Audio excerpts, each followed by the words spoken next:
martes más que nos vamos al médico, que nos vamos a nuestro médico de cabecera, Ramón Bernadó, que ya tiene el tema de hoy preparado. Un tema que tiene un nombre bastante complejo y que echa un tanto para atrás. Mononucleosis infecciosa. No sabemos, yo por lo menos no sé lo que es, pero enseguida nos va a sacar de dudas Ramón Bernadó. Buenos días, Ramón, ¿qué tal? ¿Qué tal, José Luis? Buenos días también a todo nuestro público y oyentes. Pues vamos a hablar de una enfermedad infecciosa que como es una enfermedad que de vez en cuando podemos tener algún familiar, algún amigo o algún hijo, algún sobrino con esta enfermedad, pues está bien, yo creo que tenerla presente, ¿no? Ajá. Está bien también que la tengamos presente los médicos, porque al no ser una enfermedad muy frecuente, muchas veces se confunde con otras causas de amigdalitis más comunes, ¿no? Ahora entramos en ello. Entonces, ¿qué es la mononucleosis infecciosa? Pues una enfermedad infecciosa, como dice Sí, el nombre de la enfermedad, que se contagia por vía respiratoria, ¿sabes? Esta enfermedad se ha llamado también enfermedad del beso, claro, de eso, pero es que si no lo estabas hablando, digo, a mí me suena algo, esto no va a ser lo de la enfermedad del beso, y es que me acabo de acordar, pero sí, continúa. volviste a tu adolescencia, ¿verdad? Claro, es que precisamente me estaba retrotrayendo a tiempos de BUP. Primero, segundo de BUP, cuando uno comienza sus escarceos, que Sí, los sí. comience, vamos. Pues bueno, está mal llamada enfermedad del beso Sí. porque en realidad no hace falta besarse para contagiarla. Para contagiarse es una enfermedad de transmisión respiratoria que se Ujú. contagia pues como la gripe o como el COVID, como muchas otras enfermedades de transmisión respiratoria, ¿verdad? Por vía respiratoria, el estar cerca, el hablar, ahí al hablar compartimos nuestras gotitas de saliva contaminadas con el virus Ujú. y nos contagiamos, ¿no? Pues el beso también es un mecanismo de transmisión, Ajá. lógicamente, pero no necesariamente es una enfermedad que se transmita solo de esa manera o que sea esa la manera principal de transmitirse, ¿no? Ujú.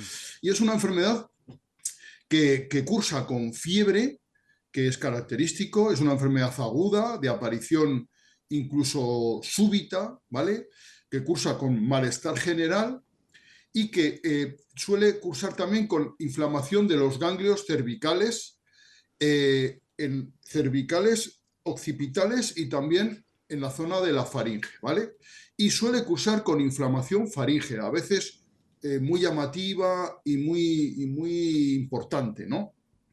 Y luego suele cursar con aumento del tamaño del bazo, es lo que se llama esplenomegalia, y con aumento de las transaminasas con una hepatitis, ¿vale? Con una hepatitis causada por la mononucleosis, una hepatitis generalmente leve. La mononucleosis infecciosa puede ser en muchos casos asintomática, o sea que la mayoría de los pacientes que padecen mononucleosis infecciosa no se enteran. Solamente un grupo pequeño de pacientes tiene sintomatología evidente, ¿vale? Sintomatología que le obliga a ir al médico. Mira, es muy frecuente, José Luis, que acuda el niño, el adolescente, con sus padres a la consulta del pediatra o del médico general. El médico general explora, encuentra que es un cuadro febril, que tiene una faringe muy inflamatoria, y le prescribe amoxicilina. Gran error, porque la amoxicilina en los pacientes con mononucleosis produce un exantema, una erupción cutánea muy intensa, ¿vale? Ujú. Entonces eso, si uno lo sabe, si el médico anda listo y lo sabe, sirve para el diagnóstico porque dice, pues cuadro febril con amigdalitis más erupción por amoxicilina, mononucleosis. Es una Ajá. suma perfecta. Pero Pero puede la ocurrir que amoxicilina, Ramos, si no me equivoco, es un antibiótico, ¿no? Ajá, un vale. antibiótico que es un antibiótico eficacísimo, Ajá. que para las amigdalitis pultáceas debidas a estreptococo, que son las más frecuentes, es eficacísimo, pero en el caso de la mononucleosis, además de no hacer nada, provoca un exantema, la aparición de un exantema cutáneo, ¿vale? Entonces, lo que te decía, si el médico sabe de lo que va la vaina, dice, bueno, pues amigdalitis, fiebre, amoxicilina con exantema, mononucleosis, Ujú. igual a mononucleosis. Pero si no lo sabe, pues puede complicarse la vida, porque puede pensar que el exantema es por otra cosa y tal. Y no, el exantema ese que aparece tras dar amoxicilina al día siguiente de la primera dosis es por la amoxicilina. Ha cometido un error grave porque no debería de haber tratado con amoxicilina esta afección que no requiere tratamiento antibiótico en general, ¿vale? Y la amoxicilina produce exantema. Entonces, esto es una especie de consejo para los médicos, también para los pacientes. Cuando te veo un paciente con una amigdalitis llamativa, con fiebre, con malestar general, con astenia, está bien pedirle un análisis al paciente para descartar que no tenga una mononucleosis antes de tratarlo como si fuera una amigdalitis con pus por estreptococo, ¿vale? O sea que esa precaución está bien tomarla y además si aciertas, pues es que es una cosa de mérito, ¿no? Porque no es fácil el diagnóstico de la mononucleosis, entre otras cosas porque se parece mucho a las enfermedades que causan amigdalitis habitualmente. O sea que, entonces, eso hay que andar ojo a viz, ¿vale? Entonces, siguiendo un poco, la mononucleosis está causada, es una enfermedad curiosa porque está causada, puede causar dos virus diferentes. El virus de Epstein-Barr, que es un virus de la familia de los herpes virus, pero que causa la mononucleosis, virus de Epstein-Barr, y hay otro virus que es el citomegalovirus, que también causa mononucleosis. O sea que la mononucleosis infecciosa es una enfermedad que puede estar causada por dos virus diferentes. De tal manera que uno puede tener dos veces en su vida mononucleosis infecciosa, si tiene mala suerte. Lo normal es que la primera vez la tenga por Epstein-Barr, la segunda por citomegalovirus, y lo habitual es que incluso las dos sean asintomáticas. Me explico, que el paciente no se entere de ellas, pero puede tener la mala suerte de que se entere de las dos en dos sucesos diferentes. Entonces, cuando a un paciente le dicen, ¿tienes mononucleosis? No puede ser porque la tuve ya. No, pero tienes ahora, tuviste la de Epstein-Barr y ahora tienes la del citomegalovirus, ¿vale? Entonces, las dos cursan de igual manera, no hay manera de diferenciarlas clínicamente, únicamente la analítica. Entonces, cuando uno pide analítica para comprobar si es una mononucleosis infecciosa, debe de pedir la serología para los dos virus, para el virus de Epstein-Barr y para el citomegalovirus. ¿De acuerdo? Vale. Entonces, el periodo de incubación. El periodo de incubación es muy variable, entre 10-50 días, o sea que fíjate tú qué variable, en poco más de una semana hasta casi 2 meses. Y antes de que aparezcan los síntomas agudos, el paciente suele tener unos pródromos, unos síntomas prodrómicos con cefalea, malestar general, anorexia, que es falta de apetito, dolores musculares, cosas muy inespecíficas sin fiebre. Y ya de un día a otro viene la fiebre, viene el malestar general, viene el cansancio profundo, viene las adenopatías, los ganglios linfáticos inflamados y viene esa faringe que a veces es espectacular, muy inflamada, con pus y tal. También cursa, hemos dicho, con aumento del tamaño del bazo y con hepatitis. La hepatitis es una hepatitis con aumento de transaminasas, se ve en la analítica, y el aumento del bazo, la única manera de verlo es con una ecografía. Yo por eso a los pacientes con una mononucleosis infecciosa llamativa, está bien pedirles una eco abdominal para ver cómo está ese hígado, para ver cómo está ese bazo. Si el bazo está inflamado, adelanto ya algo, si el bazo está inflamado, que eso se llama esplenomegalia, aumento del tamaño del bazo, existe riesgo de rotura del bazo si se hacen deportes de contacto.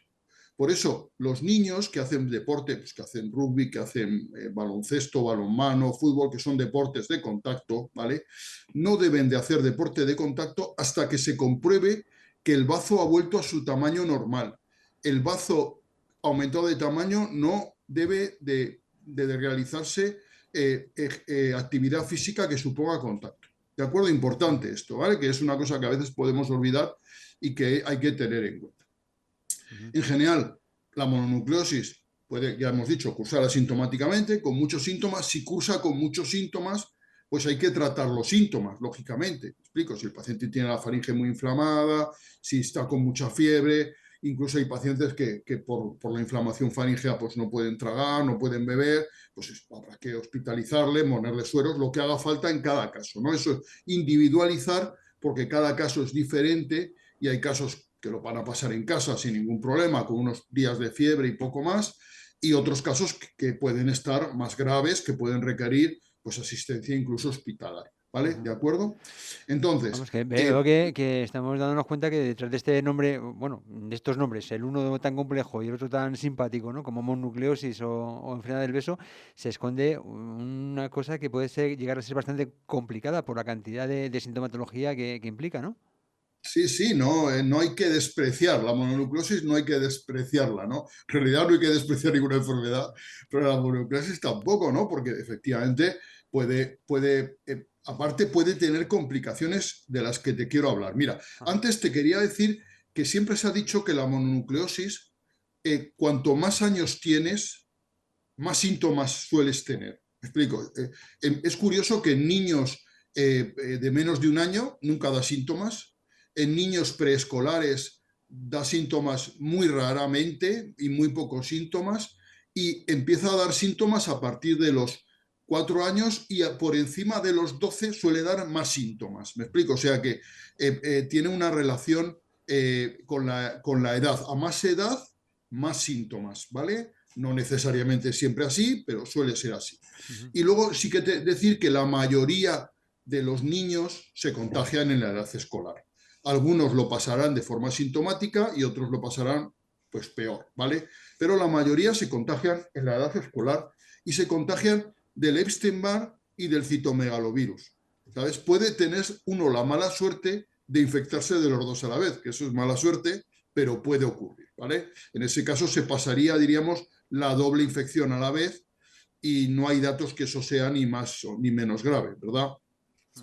Y lo que sí que hay que tener en cuenta es que luego uno va eliminando virus donde durante bastante tiempo, 2, 3 meses, o sea que el niño que tiene mononucleosis, cuando vuelve al instituto o al colegio, seguro que va a contagiar porque no va a pegarse 3 meses en su casa aislado, y va a ir al colegio en el momento que esté bien, que es mi recomendación, en el momento que esté bien que vaya al colegio, pues va a seguir contagiando, pero no pasa nada porque la mayoría de los niños o ya están contagiados o ya se habrán contagiado de otro niño, o sea que no nos preocupemos mucho por eso. Al final todos los niños se terminan contagiando de mononucleosis, ¿verdad?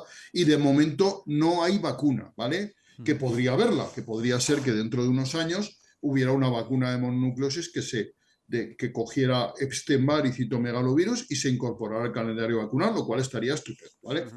Pero de momento no hay vacuna. Entonces, y también es verdad que las personas, o sea, casi todos pasamos mononucleosis, eh, ocurre que durante la vida, en determinados periodos, podemos transmitir la mononucleosis porque vamos soltando virus. El virus queda en nuestro organismo, no terminamos de eliminarlo nunca, como pasa con todos los virus de la familia herpes, y queda en el organismo, y de vez en cuando podemos ir soltando virus, ¿vale? Bueno, no pasa nada, contagiaremos al que no se haya infectado aún, ¿vale? Por lo tanto, ya ves que esto del Epstein-Barr, del citomegalovirus, de la mononucleosis infecciosa, es muy difícil no terminar contagiándose, ¿vale? De Ujú. hecho, en personas, no sé, a partir de 30, 40 años, yo creo que si hiciéramos serologías, todas darían positivo, ¿no? ¿Qué complicaciones puede tener la mononucleosis infecciosa? Pues puede tener complicaciones graves, que puede causar meningitis, ¿vale? Ujú. Puede causar también trastornos hematológicos, ¿vale? Puede causar complicaciones respiratorias como neumonías. La rotura del bazo, que ya hemos dicho, que es una Sí. complicación poco frecuente, pero muy grave, que requiere intervención quirúrgica inmediata, o sea, no es Ujú. ninguna tontería. Y la rotura del bazo se produciría por ese aumento Por esa del inflamación tamaño del extrema, ¿no? bazo Ujú. y un contacto, un golpe en esa zona que provoca su rotura. Y por supuesto las hepatitis, que generalmente son autolimitadas, que mejoran en unos cuantos días, pero también puede haber complicaciones renales y complicaciones genitales. Yo en algún caso he visto orquitis debidas a mononucleosis, que eso hay que tener en cuenta, ¿vale? Puede ser que aparezca inflamación del testículo debida a la mononucleosis. O sea que las complicaciones pueden ser importantes: meningitis, cito de nuevo, complicaciones hematológicas, neumonías, rotura del bazo, hepatitis incluso con ictericia, complicaciones renales y complicaciones genitales. Ya ves que no es una enfermedad que debamos despreciar. Si uno tiene mononucleosis, los médicos debemos de estar preocupados, explorarle bien, hacerle eco abdominal y analíticas reiteradas para comprobar que su función hepática, que el hígado, que todo esto está bien, y hacerle también eco abdominal para comprobar el tamaño del hígado, ¿vale? ¿De acuerdo? O sea que la mononucleosis no es una enfermedad de decir, hombre, si es un cuadro leve que dura 3 días, pues no vamos a preocuparnos mucho, ¿verdad? Pero si tiene fiebre, cursa con muy malestar general, incluso con problemas a la hora de deglutir, pues hay que estudiar al paciente y hay que hacerle analítica, hay que hacerle serologías, hay que hacer serologías para comprobar que se ha curado bien. Eso en los análisis se puede ver muy bien, ¿vale? Es fácil de ver, no es una cosa compleja. O sea que hay que hacer un seguimiento importante del paciente. Muy ¿Cómo bien. se trata la mononucleosis? ¿Cómo se trata? Pues desde luego no dando amoxicilina, eso es lo primero, ¿verdad, Ya. José Luis? Que hemos aprendido que no hay que dar amoxicilina en la A no mononucleosis. ser que lo queramos Amoxicilina, así como diagnóstico auxiliar, para salir de dudas. Vamos a dar amoxicilina a ver sí, qué pasa. hombre, eso es de ser malo. Si das amoxicilina dices para ver si le sale un exantema Sí, y sí. tiene No, mononucleosis, no. eso es de ser malo. Es Ay, mejor no, no, pedir no una somos malos, analítica, así que lo primero es no ¿verdad? dar amoxicilina por lo que pueda pasar. Entonces, desde luego, no dar amoxicilina, ¿vale? Y bueno, si es un cuadro leve, pues por supuesto tratar la fiebre, el dolor de garganta, y sí que hay que hacer seguimiento del paciente. Es muy importante lo del seguimiento del paciente. No podemos dejarle ahí que evolucione sin control, ¿no? Tenemos que seguirlo, ver cómo va y cómo evoluciona, y si surgen complicaciones, si el paciente no puede deglutir, si se deshidrata, pues todo eso puede requerir incluso, como decíamos antes, tratamiento hospitalario. Y importante hacer analítica para comprobar la función renal, hacer eco abdominal para la función renal y hepática, y ecoabdominal para ver cómo está ese hígado, para ver cómo está ese bazo aumentado, ¿vale? Y si el bazo está aumentado de tamaño, hasta que no tengamos una ecografía que nos indique que el bazo está en tamaño normal, el paciente no puede hacer actividad física que suponga contacto, ¿vale? Sí que puede correr, sí que puede nadar, pero no puede hacer deportes de contacto. Deportes de contacto son el fútbol, el baloncesto, el balonmano, estos en los que hay contacto. El rugby, por ejemplo, Mm, hombre, claro, el boxeo, por supuesto, sí. ¿verdad? El karate, el taekwondo, etcétera, etcétera, etcétera, ¿vale? Mm, Entonces, ese tipo de deportes no podría hacerlo, sí que puede correr, eso no nos impide nada, ¿vale? Porque el mm, problema del bazo es que reciba un golpe y claro. se fracture, ¿no? Dudas, José Luis, pregúntame dudas, por favor. Dudas, yo creo que a ninguno nos ha quedado duda alguna, dado O sea, lo didáctico o sea, de la sí, explicación. Sí.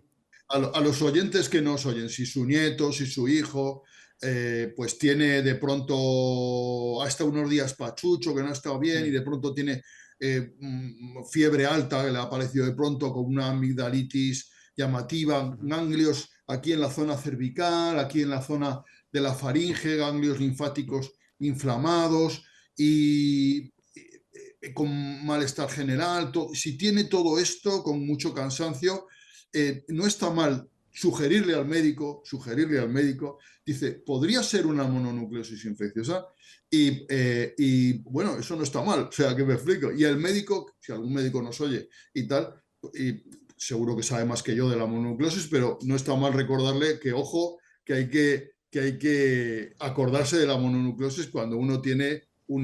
cuando un paciente está con fiebre, con malestar general y con una faringe muy llamativa.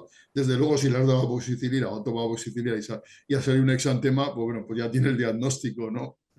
En cualquier caso, yo creo que lo mejor es, a pesar de que se observen esos síntomas, dejar al médico que sea él quien, Claro, claro, claro. quien No, deduzca. Y no, sí. claro, eso es importante. Si un niño tiene fiebre, malestar general, un niño, un adolescente, y tiene una garganta llamativa, o sea, cualquier padre puede ver la garganta de sus hijos y puede ver si las amígdalas están inflamadas, rojas, con pus incluso. Si tiene eso, hay que ir al médico. Sí, Hay que ir al médico y que el médico considere lo más oportuno, ¿no? efectivamente. Muy bien, pues la de cosas que hemos aprendido en un momento sobre la mononucleosis infecciosa o enfermedad del beso, ¿no? A mí no me Que gusta que se llame así, José Luis, te dejo a ti porque eres amigo. vale, muchas gracias. No, yo es que como la conocí, si a mí, Sí, como sí, decías, en sí, el sí. instituto me dicen mononucleosis, no sé qué, digo, uy, madre mía, no es lo que me está llamando este hombre. Pero es cierto que por ese otro nombre, así como más familiar, más cariñoso, desde luego, sí era conocida, aunque te voy a decir lo mismo, que no indagábamos mucho más. Sabíamos que estaba por Ah, ahí, os pero quedabais en la exacto, anécdota, exacto. tal, ¿no? Pues, bueno, está bien, está bien. Claro, sí. Además, fíjate, hay una pista que a veces es jugosa, ¿no? Si uno lleva a su hijo al médico y dice, es que tiene un primo, tiene un compañero de clase que tiene mononucleosis infecciosa. Es un buen dato que Sí, dar al médico, ¿no? eso Porque, sí. claro, eso es importante. En fin. Ramón Bernardo, muchísimas gracias por todas estas explicaciones y ya saben que se pueden observar los síntomas, pero que sea el médico quien, quien los valore. Gracias y hablamos de mañana, ya hablamos de cine, ¿no? Mañana hablamos de cine, que Venga. es más fácil.